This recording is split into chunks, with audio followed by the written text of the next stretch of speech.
Hey guys, thanks for tuning in. Wanted to make a video today about my newest project. Um, this one I think is pretty cool. I call this Mean Green, and that's what you see there on the screen. There's a great story behind this. I'm going to backtrack a little bit and kind of start over. What are we doing? What is this really a picture of? So I think I have to start back at the beginning, and I think is a good way to do it is to start here. So what we currently have. You see, there's an F-350. Now, this is before it had bags, so no judgment here. We've got an F-350, and we've got a toy hauler. Truck's been great. Camper's been great. Everything's fine there. When we started, when we got this rig, we were convinced we were done having kids. And that's not really how that turned out. And we're very lucky because of it. We're a complete family now. So, wife and 3 kids. Obviously, everybody has a seat in the car. This F-350 has the center console in it, so it's not the front bench. So there are 5 seat belts in the car, and there are 5 of us. So, truck, check. Camper, check. Everything's good. Things were going great, and we were blessed with kid number 4. And she is absolutely perfect. But one of the things that came up is that we really do like to take this camper places, and it's important for us to spend time that way with our kids. One of the things that we noted right away is that we don't have any room in the tow vehicle, for all these kids. So there were some options. I could have taken, a jump seat, put it in the middle. But when I thought about having one of my kids, or even my wife, right next to me, and these are typically long drives that we do, it just didn't really seem that appealing. For us, and I really started to take stock on the F-350. It's been a good truck. Nothing really terrible to say about it. But we really don't drive it. My wife and I drive SUVs day to day. And, the truck is really dedicated for towing. It's kind of an expensive tow vehicle for something you don't use every day. The other thing, and I think you can tell, is this trailer's heavy. I don't know, 17,000, 20,000, somewhere in there. We've weighed it before. I could find the scale sheets for it. But suffice to say, the F-350 as a single rear wheel was honestly pretty close to its limit, or is pretty close to its limit. So this is something that, we need to be cognizant of as well when we decide what we're doing. Are we really putting more people and more gear in this thing? So I had an idea, and this is something that I'd always wanted. I think even before I went and got the F-350 was, let's talk about getting a heavy-duty vehicle, right? So a heavy-duty truck, a Class 8 truck to be specific, a Peterbilt or a Kenworth. Love the way the long noses look. So my wife had kind of shrugged it off, and I don't blame her. I've never driven one before, but I can drive anything. And to be honest, we're already a pretty huge setup as it is, as far as length is concerned.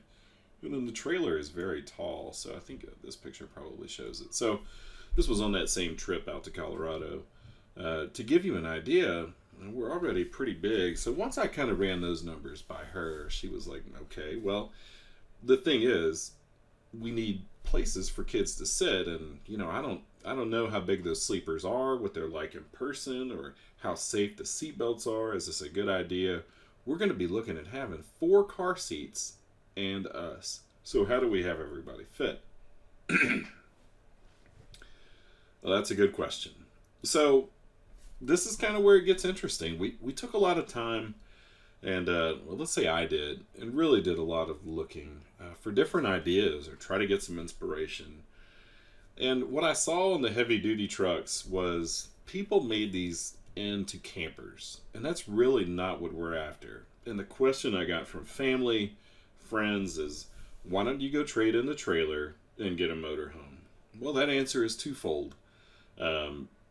We bought this trailer new, and lesson learned, we probably wouldn't do that again. We ended up pretty far underwater, so this ended up being a cheaper to keeper kind of thing. That's a great trailer. We really, really like it. And it's got room for everybody on the inside. Not only that, I've had feelings in the past that if something should happen to the tow vehicle, mechanical failure, etc., I'd like to be able to be towed with my vacation, with my family, to the nearest spot where we can, we can set up and everybody can still be okay. It's very difficult to try to unpack your belongings on the side of the road to get ready to go to a hotel. I digress a little bit. So no motorhome for us. And the HDT conversions that we were looking at, a lot of people were making these into motorhomes. And for me, one of the things is safety. It's fine to have a crazy idea, but they're the most important things in the world to me, is that everybody can walk away from an accident should it happen. So safety's a critical consideration of mine. I don't know how I feel about motorhomes. I don't know a whole lot about it. But I just want to make sure that whatever my kids are in during transit is something where they have security, right, and how they're seated and how they're protected. So we said no to a motorhome, and we said yes to keeping the trailer.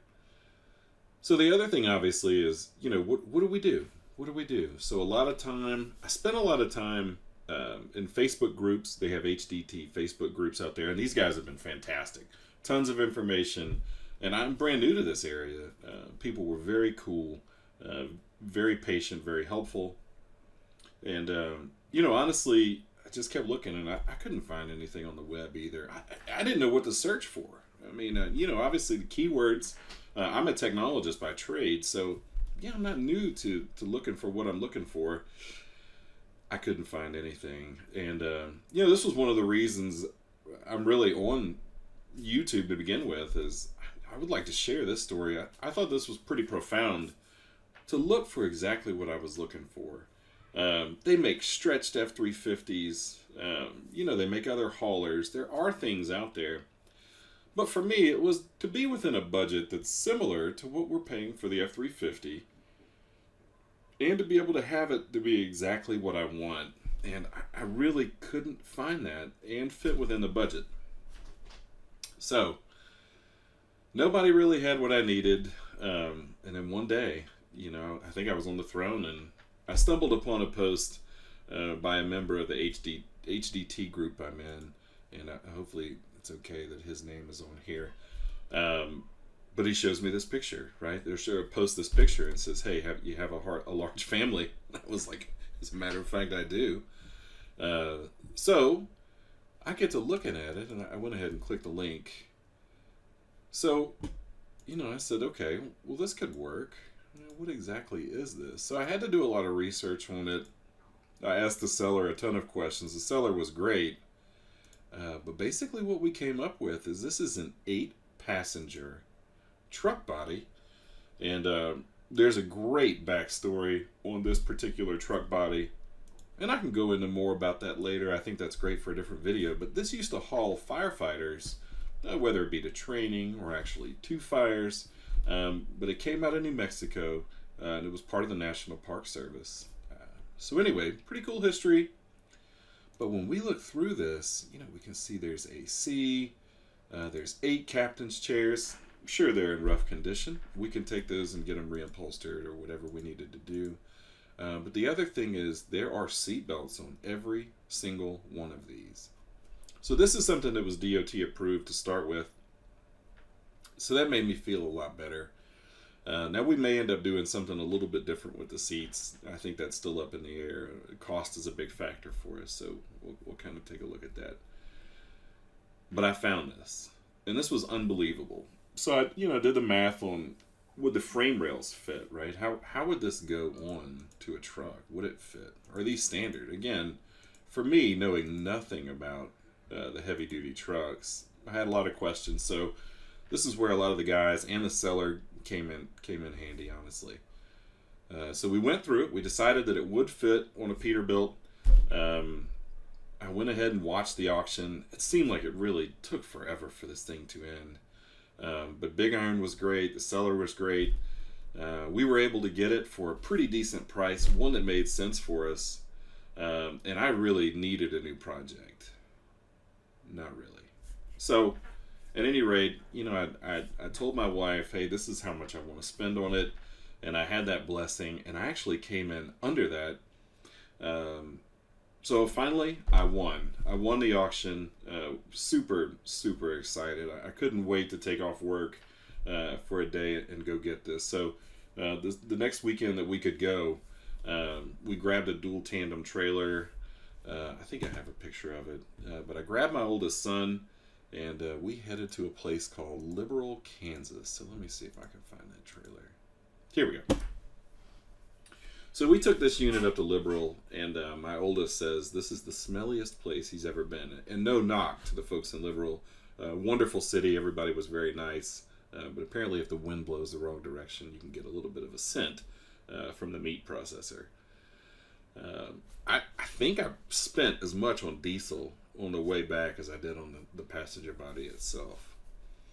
But we made it home, no problem. No issues whatsoever during transportation, and we were able to get this monstrosity off the trailer. This was one thing that I sort of underestimated, in pictures, and of course the guy had dimensions on there, but it didn't really sink in until I got to see it in person. I think that's a 36-foot trailer, 35-footer, something like that. But this is a 14.5-foot long passenger body, and it's pretty heavy. So when we got back, I didn't think to have the Bobcat ready or rented or have help. So I was able to call over a couple of buddies, and we were able to winch this thing off of there. This was an incredible feat, and I think it's going to make a great video by itself. I don't have a ton of footage on it, but I'll definitely share it if I can get it together. So we got it off the trailer. It's here now. It's here with me. It's in the yard. I'll have to find some good pictures of that too. I've got plenty of video of it. But here we are. So I'm listing the truck hopefully this week. Let's get this thing going. It's been a great truck. The F-350 is in wonderful condition. Take great care of it. But yeah, so we're really just waiting a few more days here in January. And I'm looking forward to going to get a new, to me, Peterbilt. So hopefully this is the one I get. I don't know a ton about this stuff. I'm going to try to work with some folks, maybe a mechanic there in town. But this thing is in Tennessee. But I'm really looking forward to going to get it. If you notice how long the wheelbase is, this thing is huge. So I also have to get a license, which is something else I'm waiting on. In Texas, you have to have a non-commercial Class A, obviously, if you're not commercial, which I'm not. But when we get this thing back here, we're going to look it over. We're going to get it painted. We're going to get it tuned up. We're going to get rid of that sleeper, and we're going to put the passenger body in its place. And there's a local shop here that's going to work with me a little bit on the fabrication. I definitely know my limits as far as that is concerned. So I'm going to do a lot of this myself, most of it myself. But when it comes to the actual attachment and getting airbags mounted and those kind of things onto the frame of this truck, I think that's definitely something I'll ask for a little help on. But here we are. And so since the time that's transpired for this acquisition, life has happened, both good and bad. But I feel like at this point we're back on the path to success for this project. I think this is going to be really cool. And if you're tuning in, this is the first video in the series. Just ask you guys to bear with me. I'm new to video editing. I'm brand new to YouTube. But some of the things we're doing out here, some of the projects that we have, honestly, too cool. Too cool not to post, too cool not to share. So I hope you guys like it. And I hope you stay tuned and subscribe. Click the subscribe button. That helps me. Definitely helps me a lot. And click the like button. Lets YouTube know that you guys are tuning in and watching it. But I think we've got some fun stuff to come. And that way you can be alerted on the next video as well. So thanks again for your time. And thanks for watching. And we'll look forward to talking again soon.